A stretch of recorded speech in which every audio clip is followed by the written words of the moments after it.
సువార్త 9వ అధ్యాయము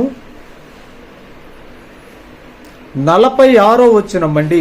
నరకములో పడవేయబడుట కంటే కుంటివాడవై నిత్య జీవములో ప్రవేశించుట మేలు. శుద్ధ నామానికి మహిమ కలుగునుగాక. ఈ భూమి మీద మనము ఈ శరీరముతోటి 70 సంవత్సరాలు 80 సంవత్సరాలు, మహా అయితే దేవుడు ఆవిష్కారాలు ఇస్తే 100 సంవత్సరాలు శరీరంతో సంబంధించిన జీవితాన్ని జీవిస్తాం. అయితే అనంత కాలం యొక్క శిక్షను తప్పించుకోవాలి. ప్రకచలితంగా శరీరంతో సంబంధించిన జీవితం ఉంది, ఆత్మతో సంబంధించిన జీవితం కూడా ఉన్నది.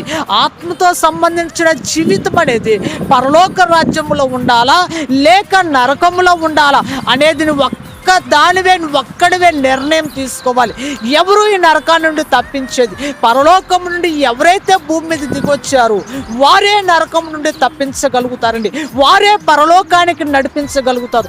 వారు చెప్పితేనే అది జరుగుతుందండి. ఎందుకంటే నేనే మార్గం అన్నాడు. పరలోకానికి వెళ్ళే మార్గం ఆయనే, పరలోకానికి నడిపించే నాథుడు ఆయనే, పరలోకానిలో ఉంచేది నాథుడు కూడా యేసుక్రీస్తు ప్రభువారండి. అనంత కాలం యొక్క శిక్ష తప్పించబడాలంటే యేసుక్రీస్తు ప్రభు రక్తం ద్వారా సాధ్యమవుతుంది.